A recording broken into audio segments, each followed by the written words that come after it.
नमस्कार दोस्तों, आप सभी का इस चैनल में बहुत बहुत स्वागत है। तो हम लोग इस वीडियो में एडुटेरिया पब्लिकेशन का एक बेल्ट्रॉन जो कि डीईओ की एक नया सेट आया है। देखिए, यह Bihar state electronics development corporation limited द्वारा यह बेल्ट्रॉन का यह वैकेंसी आया है। देखिए, डीओई न्यू भर्ती, जिसका फुल फॉर्म है डाटा एंट्री ऑपरेटर। तो इसमें देखिए 60 प्रश्न होंगे और आपको 10 प्रैक्टिस सेट हैं। कितने? 60 प्रश्नों का एक प्रैक्टिस सेट है और टोटल 10 प्रैक्टिस सेट है। तो हम लोग सभी प्रैक्टिस सेटों को बारी बारी से कवर करेंगे। और ये जो सिलेबस है NIOS 336 पर पूर्णतः आधारित है दोस्तों। तो यह प्रैक्टिस सेट आपको बेल्ट्रॉन डीओई के लिए बहुत ही इंपॉर्टेंट है, क्योंकि हर एक टेस्ट सीरीज का अपना अलग ही महत्व होता है। तो चलिए हम लोग इसमें टेस्ट सीरीज नंबर 1 जो कि देखिए बेल्ट्रॉन का है, आपका डीओई बेल्ट्रॉन का प्रैक्टिस सेट है। तो इसमें आपको सभी कंप्यूटर से रिलेटेड आपको सभी प्रश्न पूछे जाएंगे। Bihar state electronic development corporation limited द्वारा ये बेल्ट्रॉन का टेस्ट सीरीज 1 रहा है एडुटेरिया का। तो 60 प्रश्नों का सेटअप स्टार्ट होता है दोस्तों। तो चलिए हमारा पहला प्रश्न है, डॉक्यूमेंट में कॉपीराइट सिंबल इंसर्ट करने की शॉर्टकट की है। क्या डॉक्यूमेंट में कॉपीराइट सिंबल इंसर्ट करने की शॉर्टकट की? तो है दोस्तों अल्ट प्लस कंट्रोल प्लस सी है, यानी ऑप्शन नंबर डी इसका राइट आंसर होगा। दूसरा प्रश्न है हमारा, कंप्यूटर सिस्टम में कीबोर्ड का प्राथमिक कार्य क्या है? तो कीबोर्ड जो होता है उसका प्राथमिक कार्य होता है, यानी प्राइमरी वर्क होता है डेटा को इनपुट करना, यानी ऑप्शन नंबर ए इसका करेक्ट आंसर हो जाएगा। निम्न में से कौन सा व्यू पावर पॉइंट में नहीं होता है? व्यू पावर पॉइंट में नहीं होता है। एक है पे लेआउट, दूसरा नॉर्मल, तीसरा स्लाइड शो और चौथा है प्रिंट प्रीव्यू। तो जो नहीं होता वो है पेज लेआउट, यानी ऑप्शन नंबर ए इसका करेक्ट आंसर होगा। इंटरनेट क्या है? तो इंटरनेट जो है एक विभिन्न नेटवर्क का एक विशाल संग्रह है दोस्तों, यानी ऑप्शन नंबर बी इसका करेक्ट आंसर हो जाएगा। MS एक्सेल वर्कबुक किसका संग्रह है? तो है आपका चार्ट्स और वर्कशीट दोनों का है, यानी ऑप्शन नंबर सी इसका करेक्ट आंसर होगा। MS एक्सेल चार्ट्स और वर्कशीट दोनों का संग्रह है। कंप्यूटर सिस्टम में माउस का क्या कार्य है? छठा प्रश्न हमारा हुआ। तो कंप्यूटर सिस्टम में माउस का कार्य है कमांड को इनपुट करना, यानी ऑप्शन नंबर सी इसका करेक्ट आंसर हो जाएगा। पावर पॉइंट किस प्रोग्राम का एक हिस्सा है? तो पावर पॉइंट MS ऑफिस का एक हिस्सा है, यानी ऑप्शन ए इसका भी राइट आंसर हो जाएगा। MS एक्सेल में पूरे रो में छिपाने की शॉर्टकट कुंजी यानी की क्या है दोस्तों? तो इसका जो राइट आंसर है वो है CTRL+9 है दोस्तों, यानी ऑप्शन नंबर बी इसका करेक्ट आंसर हो जाएगा। चलिए हमारा 9वां प्रश्न है, MS एक्सेल में पूरे एक कॉलम का चयन यानी सेलेक्ट करने के लिए कौन सा बटन दबाएं दोस्तों? तो दबाएंगे ना ही कंट्रोल+S, ना ही कंट्रोल+C, ना ही कंट्रोल+Shift+A। ये तीनों ऑप्शन आपका गलत है, यानी ऑप्शन में डी इसका करेक्ट आंसर होगा, इनमें से कोई नहीं। 10वां प्रश्न है हमारा, माइक्रोसॉफ्ट वर्ड 2007 किस ऑपरेटिंग सिस्टम में सपोर्ट करता है? तो वो करता है विंडो X7 और बाद के संस्करण, विंडो XP और ऊपर, विंडो विस्टा और ऊपर, यानी उपरोक्त सभी इन तीनों को तो करता है दोस्तों, यानी ऑप्शन नंबर डी इसका राइट आंसर हो जाएगा। भारत की करीब कितने मिलियन आबादी मोबाइल इंटरनेट सेवा का उपयोग करती है? तो मिलियन में दोस्तों 4.60 मिलियन आबादी, यानी ऑप्शन नंबर बी इसका राइट आंसर होगा। निम्न में से कौन सा लॉजिकल प्रोग्रामिंग भाषा है? लॉजिकल प्रोग्रामिंग भाषा वो है प्रोलॉग है, यानी ऑप्शन ए इसका करेक्ट आंसर हो जाएगा। 13वां प्रश्न है, पावर पॉइंट के डिफ़ॉल्ट फाइल का क्या नाम होता है? तो उसका नाम होता है प्रेजेंटेशन, यानी ऑप्शन नंबर ए इसका भी करेक्ट आंसर हो जाएगा। 14वां प्रश्न है हमारा, ईमेल का आविष्कारक कौन है? तो ईमेल का आविष्कारक शिवा आयुदुरई है, यानी ऑप्शन नंबर ए इसका राइट आंसर हो जाएगा। MS एक्सेल में नेम बॉक्स कहाँ दिखाई देता है? तो नेम बॉक्स दिखाई देता है फार्मूला बार के बाईं ओर, यानी ऑप्शन नंबर ए 15 का भी करेक्ट आंसर हो जाएगा। नेक्स्ट है, माइक्रोसॉफ्ट वर्ड 2007 की कौन सी फाइल एक्सटेंशन है?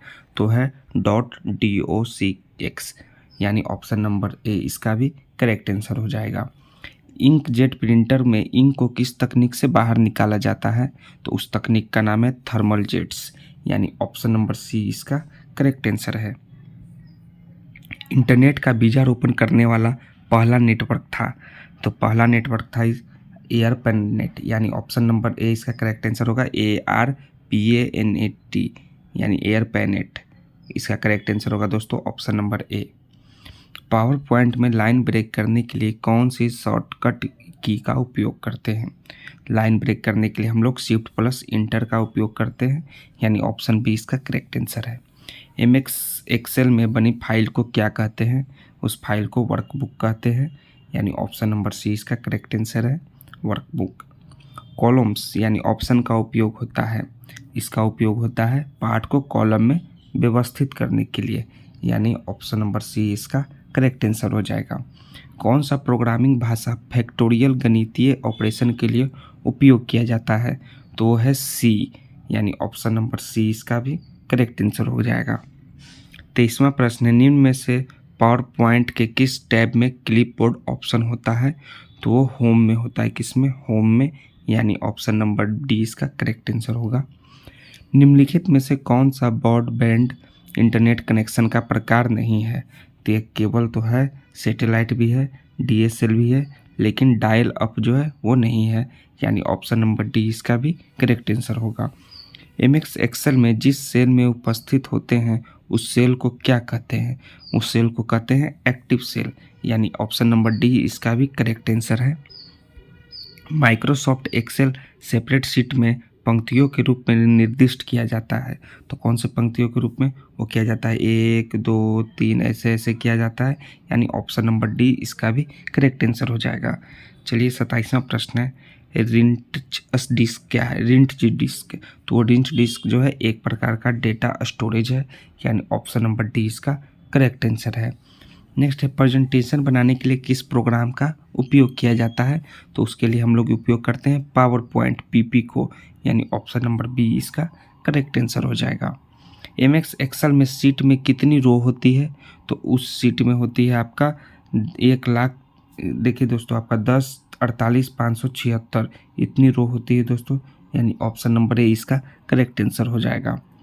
इनमें से कौन सा ऑप्शन डॉक्यूमेंट में नई पृष्ठ शामिल करने के लिए है? नया पृष्ठ सम्मिलित करने के लिए वो है पेज ब्रेक, यानी ऑप्शन नंबर ए इसका भी करेक्ट आंसर है। 30वां प्रश्न का 31वां है, जब कंप्यूटर में किसी डॉक्यूमेंट पर कार्य करते हैं तब डॉक्यूमेंट अस्थायी रूप से स्टोर होता है, वो किस में होता है? वो होता है रैम में, RAM रैम में, यानी ऑप्शन नंबर बी इसका राइट आंसर हो जाएगा। हैंड आउट का यूज करके कितनी स्लाइड्स को एक ही पेज पर प्रिंट किया जा सकता है? तो हैंड आउट को जो है 1 को भी, 6 को भी, 9 को भी यूज करके उपयोग किया जा सकता है, यानी उपयुक्त सभी, ऑप्शन नंबर डी इसका राइट आंसर हो जाएगा। नेक्स्ट है हमारा, .org डोमेन किस क्षेत्र से संबंधित है? तो वो है .ऑर्गेनाइजेशन डोमेन जो है संगठन से संबंधित है, यानी ऑप्शन नंबर डी इसका भी करेक्ट आंसर है। MS एक्सेल में go to dialog box and open करने के लिए किस की का उपयोग किया जाता है? तो उसके लिए F5 का उपयोग किया जाता है, यानी ऑप्शन नंबर सी इसका करेक्ट आंसर हो जाएगा। एक ऑब्जेक्ट को डॉक्यूमेंट में आसानी से डालने और प्रबंधित करने के लिए कौन सा ऑप्शन उपयोगी है? तो उसके लिए ऑब्जेक्ट ऑप्शन उपयोगी है दोस्तों, यानी कि ऑप्शन नंबर डी इसका भी करेक्ट आंसर है। नेक्स्ट है हमारा, डॉट मैट्रिक्स प्रिंटर की क्या विशेषता है? इसकी खास विशेषता है कि यह संपादित पाठ के लिए उपयुक्त है, यानी कि ऑप्शन नंबर डी इसका भी करेक्ट आंसर है। इनमें से कौन सी की आप स्पेलिंग चेक करने के लिए प्रयोग करेंगे? तो हम लोग F7 को जो है स्पेलिंग चेक करने के लिए उपयोग करते हैं, यानी ऑप्शन नंबर सी इसका राइट आंसर है। निम्नलिखित में से कौन इंटरनेट को एक्सेस करने के लिए आवश्यक नहीं है? तो इनमें से जो है स्कैनर जो है इंटरनेट को एक्सेस करने के लिए आवश्यक नहीं है, यानी ऑप्शन नंबर डी इसका करेक्ट आंसर है। नेक्स्ट है हमारा 39वां प्रश्न, एक्सेल में लॉजिकल कंडीशन की जांच करने के लिए किस फंक्शन का उपयोग किया जाता है? उसके लिए IF का उपयोग किया जाता है, यानी ऑप्शन नंबर बी इसका करेक्ट आंसर है। MS वर्ड में ऑब्जेक्ट किसे कहा जाता है? तो MS वर्ड में ऑब्जेक्ट जो है A और B दोनों को कहा जाता है, यानी ऑप्शन नंबर डी इसका करेक्ट आंसर हो जाएगा। परिचालन संपन्न करता है, तो परिचालन संपन्न अर्थमेटिक करता है, यानी कि ऑप्शन नंबर बी इसका करेक्ट आंसर है। नेक्स्ट है हमारा, पावर पॉइंट में लेआउट कितने प्रकार के होते हैं? पावर पॉइंट में लेआउट दोस्तों इसमें होते हैं 4 प्रकार के, यानी कि ऑप्शन नंबर ए इसका राइट आंसर है। वर्डप्रेस को हम क्या कह सकते हैं? वर्डप्रेस को कंटेंट मैनेजर ऑफ वेबसाइट कह सकते हैं, यानी ऑप्शन नंबर ए इसका करेक्ट आंसर है। ये स्टैटिक वेबसाइट, डायनेमिक वेबसाइट या ई कॉमर्स वेबसाइट नहीं कह सकते, यानी ऑप्शन ए इसका राइट आंसर हो जाएगा।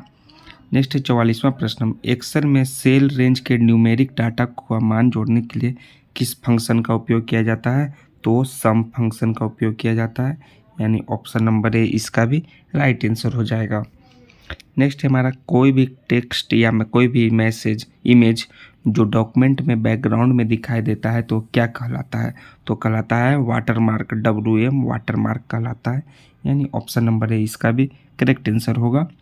एक्सेल में भुगतान की जाने वाली किस्तों की कुल संख्या ज्ञात करने के लिए किस फंक्शन का उपयोग किया जाता है? तो उसके लिए जो है पीवी का उपयोग किया जाता है। क्या चीज़? पीवी का उपयोग किया जाता है, यानी ऑप्शन नंबर बी इसका भी करेक्ट आंसर हो जाएगा। एक्सेल में भुगतान की जाने वाली किस्तों की कुल संख्या ज्ञात करने के लिए किस फंक्शन का उपयोग किया जाता है?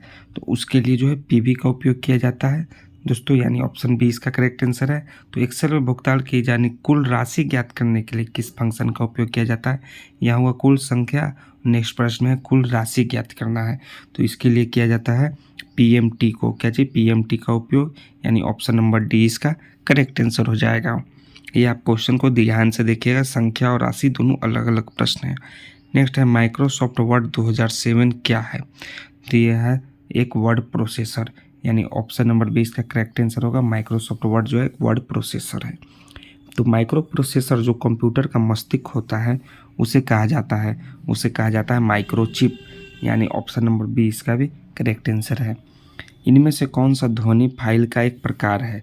ध्वनि फाइल, तो ध्वनि फाइल का प्रकार WAV वेब हो जाएगा, फाइल हो जाएगा, तो यानी ऑप्शन नंबर डी इसका करेक्ट आंसर है। वेब फाइल जो है ध्वनि फाइल का एक प्रकार है।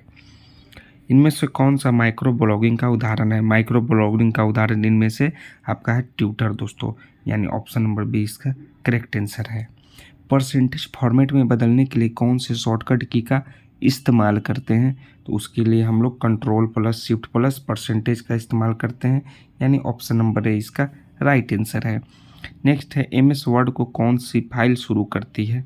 तो MS वर्ड को जो है winword.ex शुरू करती है, यानी कि ऑप्शन नंबर ए इसका करेक्ट आंसर है। क्या है? winword.exe, ऑप्शन ए इसका करेक्ट आंसर हो जाएगा। MX Excel expression equal to 16/8 + 3/3 - 3 का मान है, तो इसका मान है आपका इसका मान 0 हो जाएगा दोस्तों, यानी ऑप्शन नंबर डी इसका करेक्ट आंसर है। ना ही 2 है, ना ही h/0 है, ना ही 4 है, यानी ऑप्शन डी इसका करेक्ट आंसर है। कंपाइलर क्या है? कंपाइलर जो है प्रोग्राम को मशीन भाषा में रूपांतरित करने वाला सॉफ्टवेयर है, यानी कि ऑप्शन नंबर बी इसका करेक्ट आंसर है।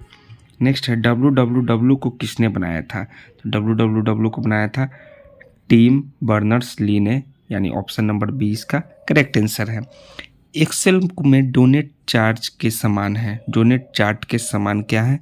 उसके समान है पाइप चार्ट, यानी ऑप्शन डी इसका करेक्ट आंसर है। हेडर और फुटर क्या होते हैं? तो हेडर और फुटर दो प्रकार हैं। ये क्या है? यह एक पेज के ऊपरी और निचले भाग में जानकारी है, यानी ऑप्शन नंबर ए इसका करेक्ट आंसर है। आधुनिक कंप्यूटर की खोज सर्वप्रथम कब हुई थी? आधुनिक कंप्यूटर यानी मॉडर्न कंप्यूटर की खोज इसका सर्वप्रथम हुआ था दोस्तों 1946 ईस्वी में, यानी ऑप्शन नंबर सी इसका करेक्ट आंसर है। नेक्स्ट हमारा 60वां प्रश्न है, ऑटो सम का फार्मूला बताएं। ऑटो सम का फार्मूला है आपका Alt+ = यानी कि ऑप्शन नंबर आपका ए इसका करेक्ट आंसर। Alt+ = ऑटो सम का फार्मूला है, यानी ऑप्शन नंबर ए इसका करेक्ट आंसर हो जाएगा।